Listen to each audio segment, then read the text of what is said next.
wasatu ana atulabira ku online tebera kubanga ate o subscribing ku channel eno tugenda maso biranga ate kulaba ebinnaye bigenda maso byabitambula mu entertainment industry. Shebadde nonje nnyo Share Aizon tebadde nonje nnyo njagala okwebaza abagizi baffe kuba nti no music wa Uganda mukyamutwalanga ekikulu kitamulinda bayimbi bebweru bokka naye omwana ono Aizon newunyiza actually abantu bensanze mu show babadde bangi nnyo. Mbadde ndowooza nti oba engeri gyali nti tannaba kuba kulwawo nnyo mu industry nti oba tannaguweza bulungi bawagizi naye abantu bazze bambi ne basurprisinga.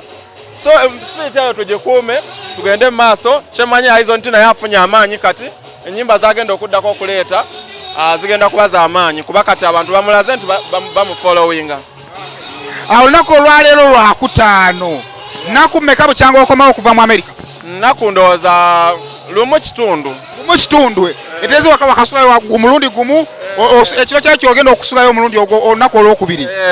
Leero naye si kyekikulu ennyo abantu batambudde ne bagenda ku nnyonyi. Anka tuli Evans Kaweesi. Ndowakuba kakati si kyekyamaanyi ennyo naye twebaza Katonda nti tutambudde naye tetulina kigamba nnyo bantu nti twagenze ne tutambula kubanga bantu bangi batambudde amazima. Kituufu abantu batambula batugambye otuuka mu America nga tolina wakusonda okutembeeya siddi.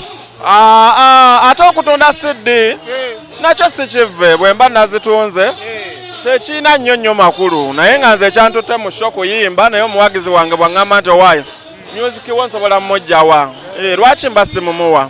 So ekyantutte si kutunda siddi ekyantutte kyabadde kyakuyimba. Kyakuguddeko bigeno osanga abantu bagala siddi mu bungi tonako zitunda. Anabaddemu n'obusiddi bwange nga ndowooza nga buna. So some of my fans ne baŋŋamba olinayo ku busiddi ne mbubawa. Tutunudde ku show wabadde ogenze mu Una Causes. Nabadde mu Una Causes.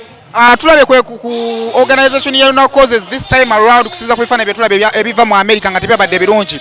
Experience yo mu Una Causes yabadde etya? Bwe bito ngera organizer bwe yabagambye nti yagezezaako okukola nga bwe yasobodde. Yes, naye waliwo abamuletinze down ku sound naye tubasuubiza nti omwaka ogujja Una Causes kijja kwata fire. So kakati gwenga omuntu yabadde mu America ekifaananyi ekituufu nga tuvudde ku ŋŋambo na biki byonna buli omu byawulira ng'obaddeyo ku ground kiki ekituufu ekyabaddeyo? Abantu banyumiddwa. Abantu ab'olwokutaano baalaba show, ab'olwomukaaga, ab'olwesande tebanyumirwa bulungi olw'ensonga sound teyaliiwo. So ab'esande bo baalugwamu ge mazima. So kiri nti nno show zaali nnyingi wabula shemu eya Afrigo yetatambula bulungi. Shemu yokka ya Afrigo. So kitegeeza gwe wakola? Nze nakola. Wakola ne baani? Nze nakola ne Fikfa Maika ne nani ono? Chosen Becky. Chosen Becky teyajja. Teyajja kola. Okusinziira nga gwe omuyimbi yali waki teyajja? Saamanya nnyo nze okusinga mba nnyo ku byange. Ekirala eby'ebintu manager wange ebise bisinga abibeeramu. Nze ogwange gwagenda ku nnyonyi bwe bityo. Kakati sheyo eyo gye walimu abantu bajja bo baalimu bajja bangi. Una Causes era okimanyi yesinga. Yes, era next year mujje musuubire kyamaanyi ebizibu byo bibaawo ezo bazita job hazards. Yes, naye ate nga only Sunday show yoku Sunday Friday ne Sunday byonna byali clear. Okay, kale awo otabadde munange muli mu management yemu mwayimba kakayimba wamu. Rema nafulumya ekifaananyi ky'omusajja ne kaadi. Wafunye kaadi y'okwanjula?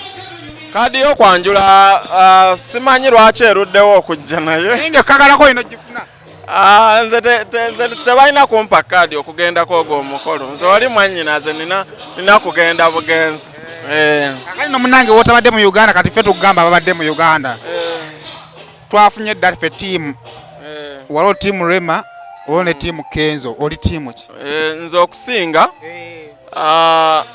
siina nnyo ttiimu. Ne mwandagadde bbeera wa? Siina nnyo ttiimu. Of course bwe mba ttiimu sirina ttiimu. Singa katudde singa mba ttiimu. Nze just nze kyensobola ogaa buli muntu mwagaliza success gy'ali. Kenzo mwagaliza success agende gy'agenda ne Rema agende gy'agenda. Rema gwe nsinga osabira ennyo ng'omuwala nti ebintu singa byonna bifudde.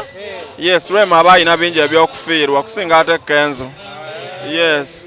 Munnange bali abantu bali bagenda maaso kunoonya omanyi bagamba waliyo omuntu alina moral authority okwogera ku nsonga era bakoze kategole y'abantu abalina moral authority nga mukulu w'Akatongole omutongole yasookaawo ne bateekawo ku Evans Kaweesi n'abaana bagenda bagamba nti abo ku nsonga z'okusuulibwawo n'okulekawo bwayogera tuwuliriza Evans kiwulikika kitya okubanga omuntu gw'oyagala akuleseewo kiwulikika bubi naye bw'otuuka mu maaso eyo otuuka n'okimanyiira kyemmanyi Kenzo ajja kimanyiira ajjana aneebuuzeeko nga tamweyo embeera nga bwe nali njagala okwetta biki mubuuze n'engeri gye nali kavalinga eyo embeera Kenzo tewetta bantu bangi babakyaye kiseera kigenda kutuuka otegeere nti embeera eri bw'eti esobola okukyuka ojja tuuka ng'oli happy naye kati kyensaba Kenzo asooka akaakane kuba kati agenda kubonyaabonya obuwala akawala kajja mwagala ng'omutima gwe gwakola ki gwafa kati asooka abireke asooka akole ssente ze kyekyo tokirowoozamu nti mukwano gwo Rwema ayinza oba yakoze ensobi Rwema most likely asobola obba nga yakoze ensobi ate asobola obba nga teyakoze byonna bya Katonda kuba tetumanyi future gyeraga naye nze nga bwe mmanyi abayimbi abakyala ekyokufumbirwa kyo bandikitadde ago ge mazima agakaawa bandikitadde African man mpozi ng'ofumbiddwa abo basajja b'ebweru abaakulira ebweru eyo naye abasajja bano abaddugavu balina engeri gye bafugiriza mwana baagala gye tufu nayo yes abasajja abaddugavu tufugaafuga nnyo kati oba weetaaga omuntu nga si sita because sita nze nali ntandika okukola ne manager wange yaŋŋamba nti oba omuyimbi tosobola kumupima nnyo ng'oli naye nga waakatandika naye bw'akolayo ennyimba nga nnya awo otegerera ng'afuuse sita wootegerera omuyimbi omutuufu gw'obadde omanejinga nga buli omu bamuwaana nga buli wamu bamuwaana yes nti wosayininga contract n'omwana nti ngenda kumanaginga kupromotinga ekukolera ennyimba biki asobola obikkiriza byonna ng'akuyita ssebo akuyita ani naye ennyimba kasita ziweranga 9 n'akuba ebivvulu ogenda okulaba atandika okukuddamu mu ngeri gy'otakola ki gy'otasuubira so obwa sita buwaga so obwa sita obwo tebukuumika okitegeera omusajja akuuma sita aba asobola obba n'omukazi yenna mu nsi ati nkugambye nti omuyimbi kale kankyogere bwe nti omuyimbi Katonda kale omukazi yenna mu nsi Katonda yamutonda ng'alina kuba inferior a little inferior kwani ku musajja kati stardom bw'ebeera mu mukazi eyina engeri gye mulemesa okuba inferior oba okitegeera kye nkugamba ngaye bwe mba nkumanejinga sayimo nga toyina nnyo ky'oli oba mwangu nga dokita bw'ali akola mulimu gwe gwakuzaalisa singa Rwema abadde upcoming okitegeera abadde si muyimbi akola mirimu gye mirala naye stardom omuntu gwe bakubira enduulu ku stage nti omusajja waliwo by'olina okugumiikiriza okitegeera nti si buli kintu ndi ojja kimugamba kino kikuganye kino ki olina okubeera mu kwate olukazikazi omugambe toyingira kino kuba walosho gye bamubuukinze nti ne bw'oba osunguwadde ng'omukubira essimu omuvuma olina by'otoyina kumuvuma because star ekyo ekigambo ekyo ekisitaani kye bayita stardom kisobola omutemba okitegeera because omuntu bamukubira enduulu tasobola bbanga ono stardom ereeta amalala oba nkikunyonnyole bwe naye ku nsonga eyo yennyini yes nti kati okubeera ne star mu nnyumba yo ng'ate ali inferior ku ggwe